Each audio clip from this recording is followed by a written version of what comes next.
Hey everyone, and welcome. Today we are jumping right into part one of this incredible series from Aquavis called Demographics, Decisions, and Destiny. This analysis, man, it's like lifting the hood on the entire global system, the one that really shapes our economy, our politics, and yeah, our future. And to really get this, we've got to start with a quote from the legendary Charlie Munger. Show me the incentive and I'll show you the outcome. This is it. This is the key that unlocks everything else we're about to talk about. Because if you want to understand why our world looks the way it does, you just have to follow the incentives. They're not suggestions, they are the invisible blueprint for pretty much everything.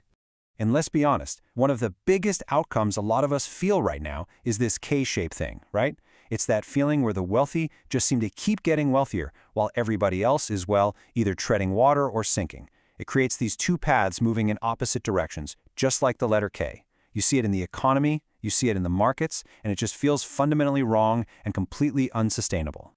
So the billion-dollar question is, how on earth did we get here? The Demographics, Decisions, and Destiny series makes this amazing point.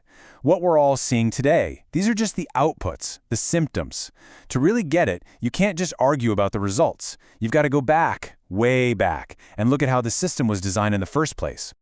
Okay, so here's our game plan. We'll start with the big divide in the system today. Then we're going to hop in a time machine back to its creation right after World War II. We'll look at its first big test, a pretty amazing period of balance, and then the massive shift that changed, well, everything. All right, first up, a system divided. At its absolute core, the imbalance we're all feeling today boils down to a fight between two big forces, capital and labor. The way the series breaks it down is that the system has just swung way too far in favor of capital. Assets, wealth, stuff mostly held by the older generations, and it's come at the direct expense of labor. That's the work, the hustle, the productivity of the younger generation. But to see how that happened, we can't just look at today. We have to go back to the very beginning. So let's do it. Let's rewind the clock and see how this whole thing got built right after World War II. Okay, so picture this. It's 1945. The war is over. The U.S. is, without a doubt, the only superpower left standing. And they make this incredible decision. Instead of hoarding all that power, they go for what you might call a growth mindset.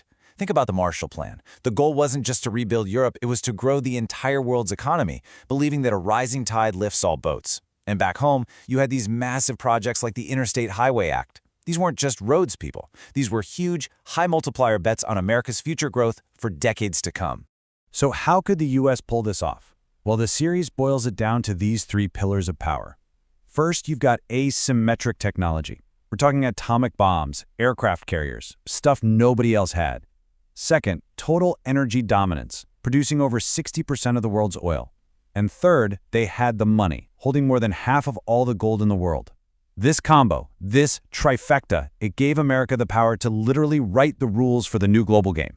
So what was the point of this new system? What was the big idea? Well, it was incredibly ambitious. Its main job was to peacefully rebalance the entire globe. The U.S. was making more than half of everything in the world, so they intentionally designed a system to, get this, shift that production out to other countries, and at the same time, get Americans to buy all that stuff those other countries were now making. And moving through this brand new system was this massive demographic force that would change everything for the next 80 years, the baby boomers. The series uses this brilliant analogy, a pig in the python. Just imagine this huge bulge moving through a snake. That bulge, that was the boomers. And wherever they were in their life cycle, that's where the system bent. That's where the incentives went. But look, no system, no matter how clever, runs perfectly forever. And that brings us to the system's first big test. This came in the 1970s, when the first real cracks started showing up in the foundation. It all kind of boils down to one question. What happened in 1971? This one year, it was a total pivot point for the entire world's money. Okay. So in '71, President Nixon slams the gold window shut. It's called the Nixon shock. And just like that, the US dollar couldn't be traded for gold anymore. It became what we call a fiat currency, backed by, well, the promise of the US government, really. Specifically, its financial assets like treasury bonds, and this new deal that all global oil would be priced in dollars. This single move, it gave the US government the ability to print unlimited amounts of money. And this slide just shows it perfectly. Before 1971, the money supply was tied to the amount of gold. There was a physical limit, a governor on the engine. After 1971, that governor was ripped right off. The potential for the money supply to grow was now, basically, infinite. And this new system got tested right away. The OPEC oil embargo in the 70s, it was a brutal wake-up call. It showed that America was becoming dangerously dependent on foreign energy. And it taught everyone a really hard lesson. You can print all the money you want, but you can't print energy. You can't print oil. The crisis proved that your enemies will always find the real-world weak spots in the system and squeeze them. So, after getting through those rough years, the system actually found its footing. It settled into a new groove, and that brings us to what the source material calls a golden age of balance, which was pretty much the story of the 1990s. And you can actually see this balance in the numbers. Just look at the 90s. U.S. debt compared to its economy? Totally manageable. The gap between what a CEO made and what a worker made, it was reasonable. Wealth wasn't super concentrated. And the big one, capital and labor, they were moving up together in sync. For a little while there, the system was working pretty much perfectly. The key takeaway here is that for about 50 years, from WWII to 2000, leaders basically got three huge things right. They steered the system toward that rebalancing goal, they kept America's pillars of power strong, and, this is crucial, they kept tweaking the rules to funnel resources to the young, productive part of the population, and that created this amazing positive feedback loop for growth. But just as the 20th century was ending, everything, and I mean everything, started to change. So let's get to our final section, the Great System Shift.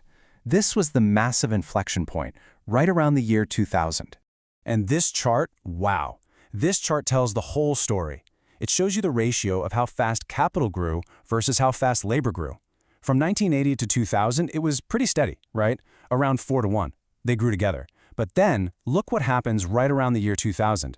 It just completely detaches. It decouples and shoots up, doubling to an average of 8-to-1. The gap between the owners and the workers just exploded. So what happened? What caused this massive split? Well, according to the series, you just have to follow the incentives of that pig in the python, the boomers. See, from 1980 to 2000, as that huge generation was in their prime working years, the system was built to favor labor. It made sense. But after 2000, as that same generation started to retire and become the main holders of capital, the entire system was rewired to favor capital. The incentives completely flipped on their head. And the consequences of this were just massive. The series argues this was the birth of financialization on a huge scale. An economy that's more about shuffling money around than actually building stuff. It was the moment the incentives shifted away from investing in the young and towards protecting the assets of the old. And that, right there, was the beginning of the end for that balanced system that had worked so well for 50 years. And that really brings us to the core takeaway from Part 1, and the huge question that's going to hang over the rest of the series. What happens to an economy, to a society, to its entire future when a system that was designed to invest in its young people gets completely rewired to serve its old people? That's the question, and we are all living through the answer right now.